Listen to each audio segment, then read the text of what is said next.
Craig Bergamo was hired by the Westport Police Department in 2006. He was just 22 years old. Yep. In the years since, he's filled many roles. He oversees the car seat program and field training. He's a motorcycle instructor. He won the Medal of Valor for his actions in the Westport Force's first shooting in 30 years.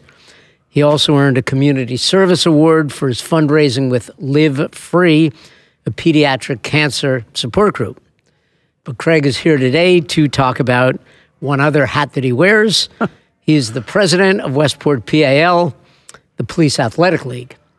The PAL has been around for decades and serves thousands of Westport boys and girls each year. So, Craig, welcome to 06880, the podcast. Thanks, Dan. Thanks for having me on. So I gave a very basic overview. Can you give some specifics on Westport PAL, who it is, what it does, that sort of thing? Yeah, absolutely. PAL was founded in 1948, and it was a group of Westport officers that wanted to give back to their community, be a part of their community, and interact as police officers to kids, just to break the barrier of it's okay to hang out with us, to talk to us, to come to approach us. And it's always a stigma like, oh, don't go towards them, they're going to arrest you. But we're here to help you. We're here to be your friends, mentors, you name it. And the Police Athletic League is such a great organization where you could do that. And since 1948, it's been a very strong organization. Like you said, we have almost 2,000 kids are a part of our program today, and we host so many sports in town. And it's just a great opportunity for us as police officers to give back. And none of us live in the community, but it's still, we want to show our support, that we're there for you, and we're here to help. What kind of programs? What's the range? We range from, we have track, wrestling, football, lacrosse, boys and girls lacrosse, basketball, boys and girls basketball. To name a few, I hope rugby? I'm not. Rugby, yes, rugby. And rugby has really taken form in town, especially the past couple of years. Those are... Cheerleading? Oh God, yeah. We just brought back cheerleading last year. Gia, she runs our program there. So, and Gia was a cheerleader when she was younger, and then a couple, last year we're just like, hey, you're back in town. Want to help out? Wow. So. The ice rink. Yes, the ice rink is a huge part. We're actually it's at the Longshore, and it's been there for 26 years now, I believe. Wow. And the year before was 25. So it started in a little parking lot right by La Plage, and then it's moved throughout the years to the ice rink, to the tennis courts, where we occupy a couple of the courts there and have our chiller, and the chiller's there year round. But yeah, the ice rink is such a great community aspect of It's PAL. amazing to be able to skate, under the moon, right by the water. I mean, it's spectacular. And the sunsets are amazing there. I don't know if anyone hasn't been, the sunsets when you skate there at night is just, it's amazing. I mean, you get chills talking about it. And it's awesome that we could supply that type of activity for the town and surrounding towns too. I mean, it's not just Westporters, but we invite anyone to come. Scholarships. You give out scholarships. Yes, we do scholarships. We have we give out roughly around 27 scholarships a year to Staples High School seniors when they apply, and to Westport police officers' children and grandchildren. It's every little bit helps. And as a kid, from my background, every little bit helped me along, and it's a good opportunity and a good way to give back to the community. You have quite a backstory. Yeah. Can you share some of your growing up and how you got to be where you are? All right. Well, yeah.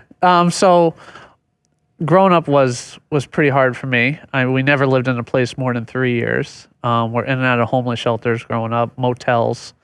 It's actually funny to think about it now, but probably the best times growing up was in those motels. I mean, because it was, our mother said, hey, leave and come back at night type deal, because we don't want you here. We put the beds up on the wall during the day because, there's 4 of us in a one-room motel. Wow. And so me and my brother would share a twin bed, and my parents had the main bed. And then, during the day, we put the bed on the wall and go have fun throughout the town or whichever town we lived in at the time. But yeah, it was quite difficult, especially new schools, new friends constantly. I guess that makes me the way I am today, where I'm very, open and I love talking to people. It's what I love to do. And, and helping people is a big part, and seeing that when growing up. And I had police officers help me out a couple times when I was a kid, and really thought, that's how I think I want to do that. And I was a kid when I thought that, so, and then lo and behold, when I was 17, we're living in the Norwalk shelter. Both my parents passed away while we were there. Wow. My father had cancer and died in February of 2001. And my mother had a heart attack while we're in the shelter, and she woke us up on how she was breathing. Lo and behold, she was having a heart attack, and that was July 10th of 2001, which happens to be 5 years later. July 10th was the day I was hired at the Westport Police Department. Wow. Yeah, and as an Italian mother, she's just like, I never want you to be a cop. I would never sleep at night. I wanted you to be a priest. Yeah. She's like, do anything else. I tried that. I did. I tried that growing up. Not growing up. I was pretty much growing up at that point. But I tried to do something else. I went to Southern to be a teacher. And I interned my first year in New Haven schools and all that. And I was just like, you know what? This isn't for me. I was like, I do enjoy it, but I really had that urge from when I was a child. I want to be a police officer. And that led me to where I am today. So you're 17. Both parents are gone. Yes, sir. And it sounds like, there were people obviously who helped you, role models. Were they coaches? Were you an athlete yourself? I was an athlete. I was the captain of the indoor and outdoor track team. I was third in the state in the javelin. Wow. During that time, and I captained the football team for a couple of games. So it was all in Norwalk. So it was really that kept me out of trouble. Yeah, it really did. I mean, there's times where you're just like, okay, I could really turn the other way, but with my coaches and with other teammates and surrounding yourself with good people, which I did, and it wasn't just sports, it was the music program, like a long-time band director, and I never did band. Long-time band director, Mr. Smith in Norwalk, took me under his wing for a little bit, got me a cell phone, got me a bank account. I never had a bank account before, all this other stuff, just to, this is what we need to do. Sat me down in his kitchen, and I knew him because I did the plays for a couple of years, and I was a part of that, and I did chamber singers for Norwalk High, and so I did a lot where I interacted with him, and I guess he really helped me out, which was great. And on top of so many others, there's a family after my parents passed, they did the food for my mother's funeral, and I went to pick it up. And she goes, oh, I got to meet these boys and teach them how to cook. And I'm like, well, I'm one of these boys. And that turned into a relationship where she's now grandma and her and her husband are grandma and grandpa to my kids. Oh, man. So your daughters are here. Yep. 2 daughters. That's great. Yeah. Wow. So, and yeah, Mr. Pennant, and Mr. Pennant from Pennant Construction was, he took a chance on us I was 17, my brother was 19. I took a chance on us, and rented us one of his apartments in Norwalk. And so that paved the way, and I stayed there until I became a police officer. So, yeah. So it's, you really are following in the footsteps of people who help you. As president of PAL, do you see, the sort of images that every kid in Westport has it great, has a, privileged life? Yeah. Do you see people, kids who maybe remind you of yourself when you were younger? Plenty. I mean, people think this is because this is a wealthy town that you're filled with wealth, but there is a lot of, subsidized housings in town, and a lot of kids that just bring back to have maybe a similar situation to me, or remind how I was as a kid, and good interactions is what they need, and role models and mentors. And I coached PAL football for 12 years, and through that time I had a lot of kids that were amazing, amazing athletes to just amazing individuals, or kids that were troubled that just need a little help. And I stayed with them throughout the years talking, and they're amazing kids to this day. And you have those relationships that remain? Yeah, it's funny where kids are in their mid to late 20s and they're just like, "Hey, coach," and not calling me like Officer Craig or something like that. Like some kids do if they interact with me as a police officer, but like all my football kids they still call me coach. And like the seniors this year for Staples, I mean, what an amazing team they are, and hopefully they'll be again this year. I have so many of my kids. That was one of my last sets of kids. Actually, the sophomores are my last team that I had. But those the seniors were also a set, and I'm reffing football now. There's another hat to put on. So I'm reffing football now, and I've done a couple like sidelines where and I said to them, I can't be on the field because it's a bias. Those are my kids. Sure. I can't do that. I mean, I'll call it fair game, but you can move the chains. I'll move the chains all day just so I could be there. And they see me and they say, "Hey, coach," and they come and they give me a hug, and now they're just monsters. I don't know. Oh man, that's to be able to have that impact is fantastic. So as president of PAL, yeah, what do you do? What's the job? It's a lot. It's definitely a full-time job. I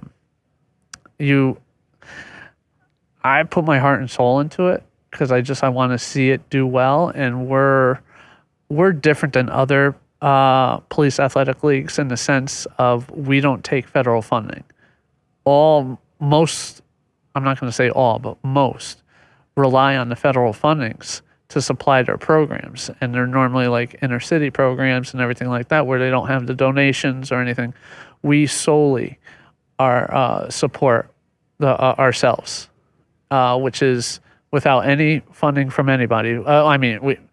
We have donors who are amazing, and we couldn't do it without them. And that's it's huge that we have that, and it's huge that we could, just be where we are without having the federal funding. And so, and that's a big part of my job is fundraising and talking with people and getting stuff together and building the programs so they go further. I mean, I have an athletic director that oversees everything, and then presidents for each sports program, which all report to me.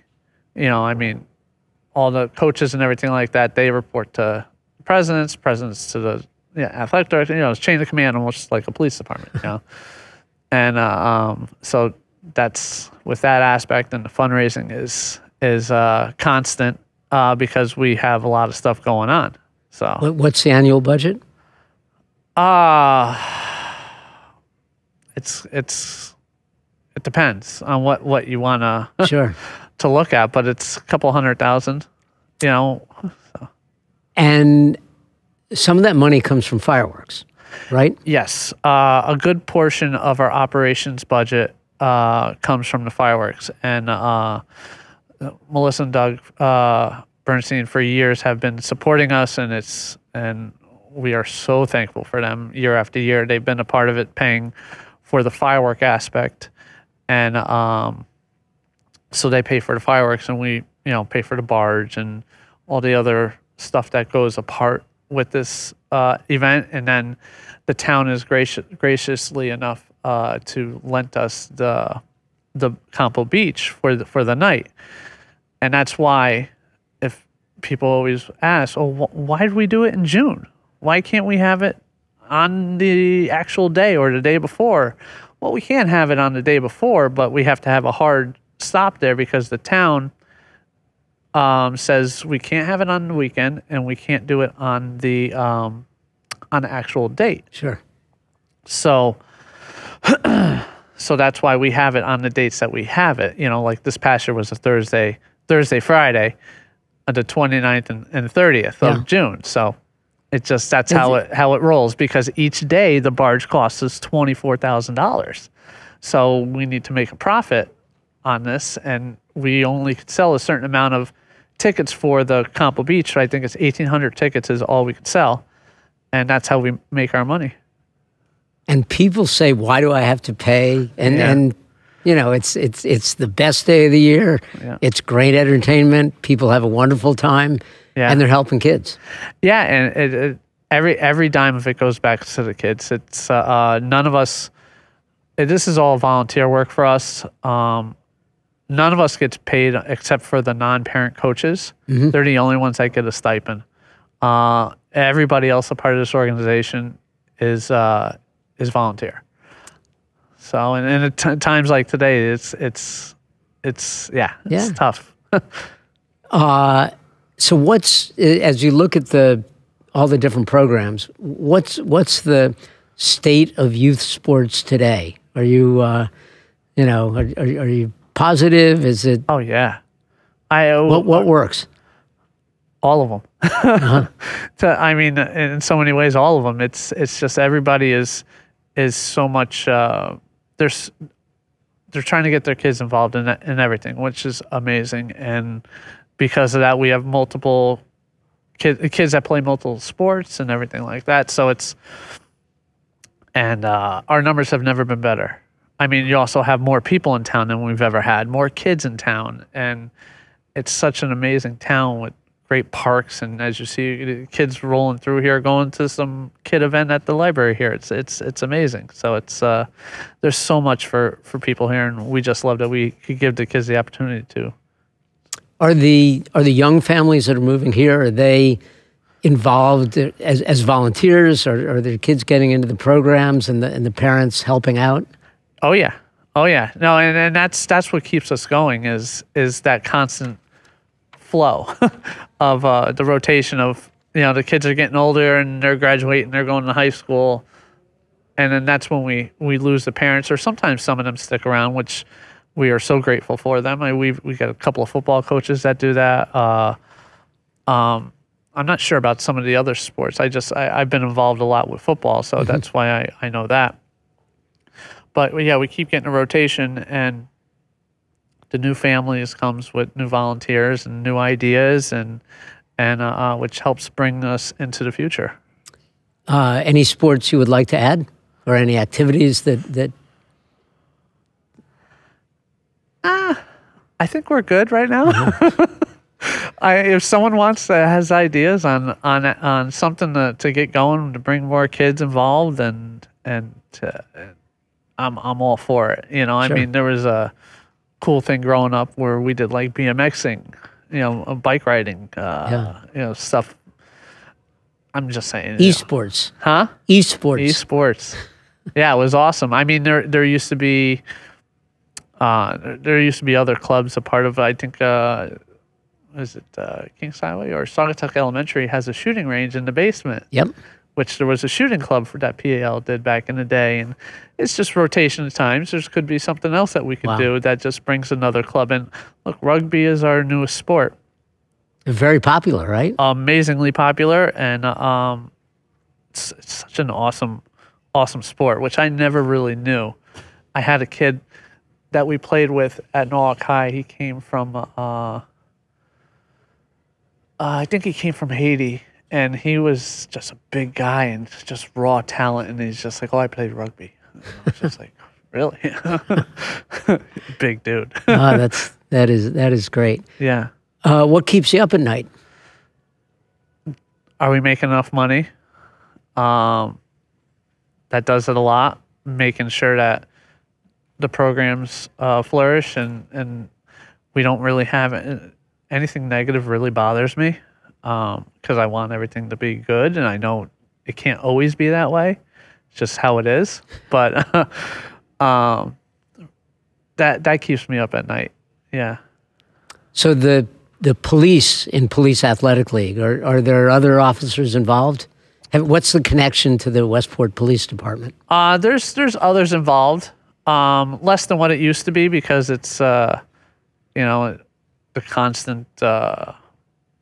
We're constantly having to work with the overtime and all this other stuff, because either we're short or we have major events going on, all this other stuff. So it's kind of hard for them to donate their time to be down here, because none of them live close. I mean, we have guys that are in Southbury, Oxford, and they travel down here every day. And I mean, I'm in Trumbull, but I still think you work in this community, you should be a part of it. And a lot of guys are there for when you really need them for stuff like that. They're there. I mean, but the commitment for coaching, sure, it's not there as it used to be, because again, none of them really live close. Yeah, and it's tough. So your coaching staff is parents, and who are the coaches who are not parents? Some of them have stayed around for a while. Yeah, and that's the beauty of what we do, and the people just want to be involved with the communities and all this, and there's a lot of non-parent coaches, and we would like to have non-parent head coaches just to keep the in some ways, like, everyone always, they're playing favoritism because that's his kid and all that. We try to oversee everything and make sure that doesn't happen, or at least the people, I have the people in places that do that. But it's just awesome to have someone in there that doesn't have anything in the game, that just wants to be there and wants to do it. And I love doing it, and that was a big passion of mine. But this job came along type deal where they needed someone, and I was here to answer the call, as they say. You stepped up. It is great. Yeah. So, most memorable moment for you on the field as a coach?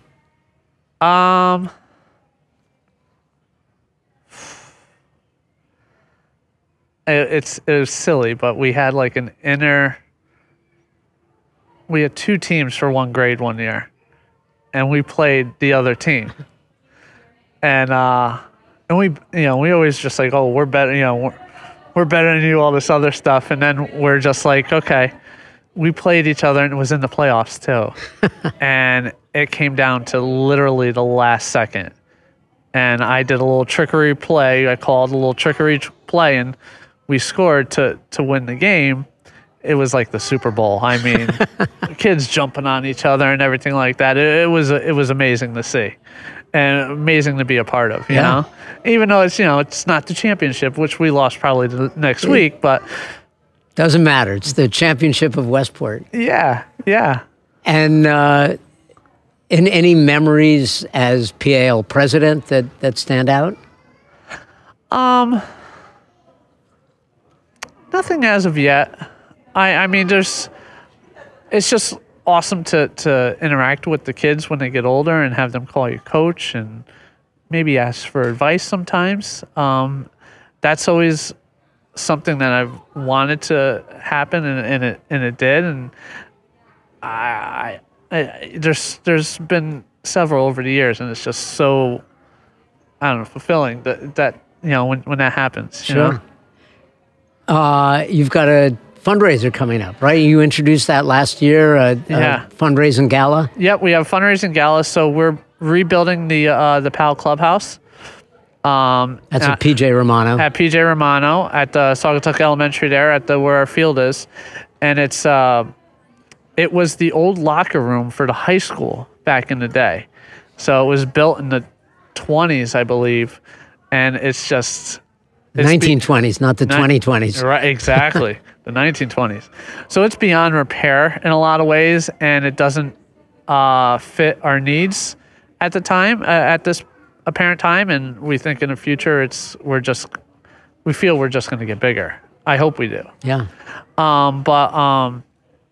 So the gala last year, we honored several people, Coach Lane, Mr. Penna, and and the Galt family, who've been amazing all of them have been amazing for PAL throughout the years. And so it's almost like the sportsman dinner was here a few years back, and no one has, that hasn't been done. Yeah. But I ran a couple of helped run a couple of galas for pediatric cancer for LivFree, and I said, what's better than doing this for us for PAL to raise money? And it was just such a successful event, such a fun time. It's the other favorite day of the year, Nice. But all fundraising that happens with that goes straight to the clubhouse, and that clubhouse roughly is going to cost around $700,000 to build. Wow. Yeah.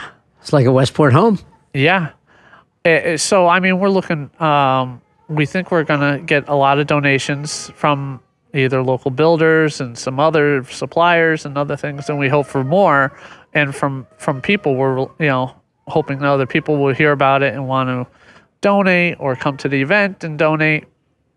So it's, and we're doing very well with that. We have over 200,000 raised so far. And what's the date? It's November 2nd. So November 2nd, it's at Longshore.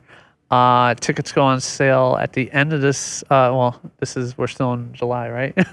So they go on sale at the end of August. Okay.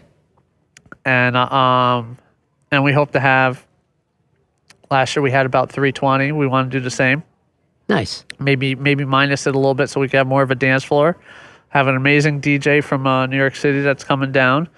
I don't know his name offhand. Okay. I'm sorry. I can't plug him. I would love to, but I forget his name. But I got an amazing crew of people on the gala committee. It's just I can't name them all. I mean, because there's like 8 or 9 of them. But it's just without them, this doesn't happen. And without our support, volunteers. Sure. This just doesn't happen. It's a great organization. Yeah. So last question, if you have a message for everyone who's watching right now, a message about PAL, what would it be? Oh, just, we just love supplying this, what can I say? It's such a great organization, and just I hope every kid gets a great experience when they come into our organization. They get everything out of it that they wanted. If you have concerns, you could always just come to us, and we're always there. We're always there to help, and just like the police motto, we're here to help and everything. And what's the PAL motto? It's all about the kids. So it's fantastic. What's better than that? And so our main guy for so many years, PJ Romano, which our field is named PJ Romano, that was his slogan. And anytime there was an argument between us or between the officers back then and about the organization, he goes, "Listen, it's all about the kids." All right. And I never met the man, but this year's gala is dedicated to the Romano family because they are so much still involved. Yeah. From the PJ Romano's wife, who is 92 years old. Okay, still going strong. She's still going strong. She's an amazing woman. Her son, her daughter, grandkids.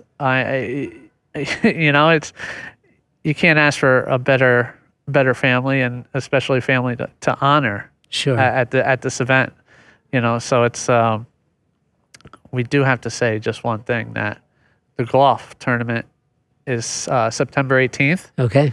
And that goes, all profits from that goes to our scholarship program. So So if anybody wants info, the website is westportpal.org. And there you can find all of our current events and everything that's going on, and yeah, see our sports programs, see our fundraising events. We are in transition for a new website, so it's going to look hopefully better. Okay. It's an older website, and it's fulfilled its duty for so many years, and we got to update. So yeah. Okay, you got a lot going on, President. Yeah. You're worried about the website, fundraising, but most of all the kids. So, absolutely. Craig Bergamo, President of Westport PAL. Thanks for being on the podcast. Thanks for all you do, and check out PAL. What is it? Westport? Westportpal.org. There you go. Thank you. Thank you, Dan. Thanks for having me.